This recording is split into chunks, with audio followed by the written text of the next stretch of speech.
Hello दोस्तों, तो Nifty और बैंक निफ्टी में बड़ा मूवमेंट आने वाला है। बैंक निफ्टी में ऑलरेडी एक बड़ा मूवमेंट आज के दिन में आपने देखा कि देखिए ये लगभग बैंक निफ्टी 600 पॉइंट का एक मूवमेंट दिया था, एक अच्छा मूवमेंट दिया था।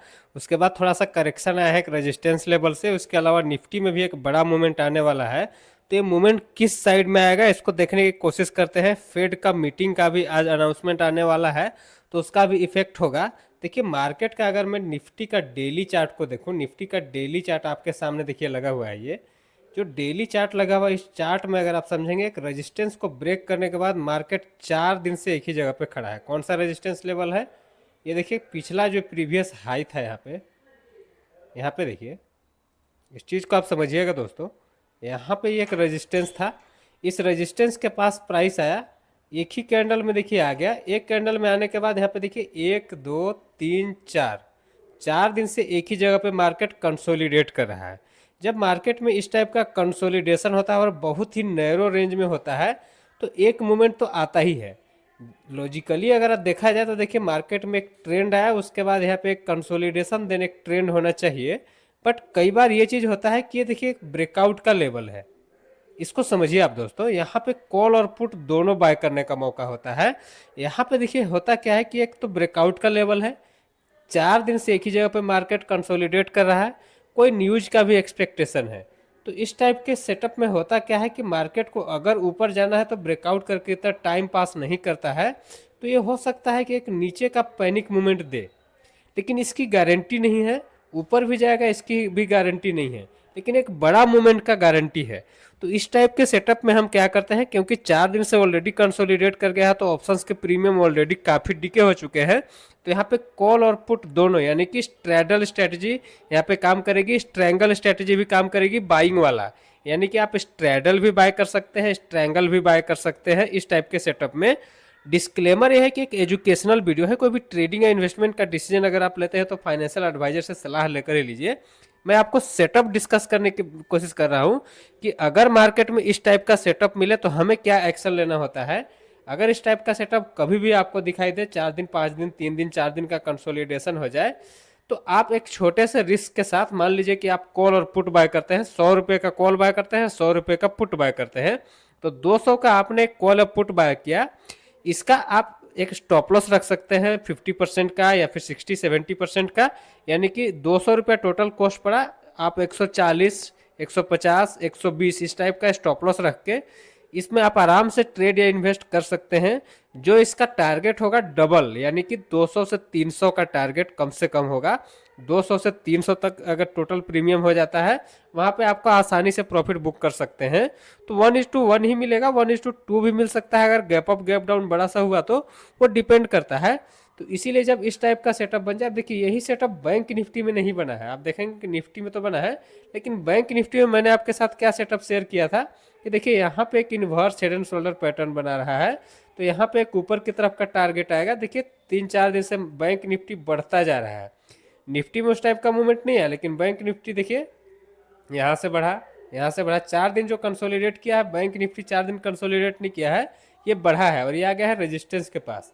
तो अगर बैंक निफ्टी में भी यहाँ से अगर एक गिरावट आता है तभी एक अच्छा मूवमेंट मिलेगा, ऊपर जाएगा तभी मूवमेंट मिलेगा। बट ट्रेड हमारा किस में बन रहा है? निफ्टी में बन रहा है। क्यों बन रहा है? क्योंकि यहाँ पे NR4 NR5 भी आप कर सकते हैं। देखिए NR7 और NR4 होता है, बट आप नैरो रेंज को समझिए। आप NR पे मत जाइए, उसके पूरी स्ट्रेटेजी में मत जाइए। आप इस नैरो रेंज को समझिए कि मार्केट 4 दिन से एक ही जगह पे कंसोलिडेट कर रहा है। क्लोजिंग अगर देखा जाए तो 25,370-80 के आसपास में डेली क्लोजिंग कर रहा है 4 दिन से। तो अगला जो क्लोजिंग है, ज़्यादा चांस है कि ये आपका 100-200 पॉइंट ऊपर या नीचे ही क्लोज करे। तो अब कहाँ पे क्लोज करेगा वो कल के दिन में पता चलेगा, लेकिन उसके लिए स्ट्रैटेजी क्या होगा? हम एक अच्छा अगर सेटअप बनाते हैं और थोड़ा सा होल्ड करते हैं। अगर हमें टारगेट मिल जाता है तो अच्छी बात, नहीं मिलता है तो कम से कम आप इसको 1 दिन 2 दिन होल्ड कर सकते हैं। क्योंकि मूवमेंट आ चुका है तो एक स्टॉप लॉस के साथ इसमें होल्ड किया जा सकता है। बड़े टारगेट दिखाई दे रहे हैं, ऊपर की तरफ भी देखिए एक बड़ा टारगेट है अगर ये निकलता है तो। क्योंकि देखिए ये पोल एंड फ्लैग ऑलरेडी मैंने आपके साथ डिस्कस किया है कि एक अप मूवमेंट आया, उसके बाद यहाँ पे कंसोलिडेशन हुआ, तो pole and flag hourly chart में क्लियर कट यहाँ पे देखिए बना हुआ है। और इसका देखिए पोल एंड फ्लैग बनने के बाद देखिए ब्रेकआउट भी हुआ। ये जो ब्रेकआउट हुआ पोल एंड फ्लैग का, इस टाइप से एक अप मूवमेंट, इसके बाद यहाँ पे ये इसको ऐसे निकल जाना चाहिए, बट ये निकला नहीं तो ये ट्रैपिंग कर गया, ट्रैपिंग कर गया। अब क्या होगा ये देखिए, कई बार कंफ्यूजन होता है, लेकिन मार्केट है, आपको सारे कंफ्यूजन को झेलने पड़ते हैं। इसलिए मैंने बताया कि जो एक्यूरेसी होती है 90 to 80% होती है, कोई भी सेटअप की 100% नहीं होती है। यहाँ पे अगर आप बड़ी क्वांटिटी के साथ करते, पहले से अगर आप इस फ्लैग पैटर्न पे ट्रेड करते तो उतना अच्छा मूवमेंट नहीं मिलता। इसीलिए मैं आपको कई बार डिस्कस करता हूँ कि देखिए, आपका एक रिस्क मैनेजमेंट, आपका साइकोलॉजी भी होना चाहिए। कोई भी सेटअप हो दुनिया में, कोई भी सेटअप आप उठा लीजिए दोस्तों, एक्यूरेसी आप उसकी 100% नहीं होगी, 80 to 90% होगी। बहुत सारे सिनेरियो में ऐसा होता है कि इस टाइप का सेटअप बना तो मार्केट निकल जाता है, लेकिन कभी कभी नहीं भी निकलता है, तो उसको भी समझते हैं हम। यहाँ पे थोड़ा सा एवरेज भी दूर था, इसके चलते भी हो सकता है कि मार्केट थोड़ा सा रुका हुआ है, कुछ न्यूज का भी वेट कर रहा है। तो अब देखिए, अभी भी यहाँ पे देखिए कॉल पुट बाय की स्ट्रैटेजी यहाँ पे बरकरार है। अब इसमें क्या होगा, कैसे होगा, इसको मैं आपको आने वाले वीडियोस में जरूर डिस्कस करूंगा।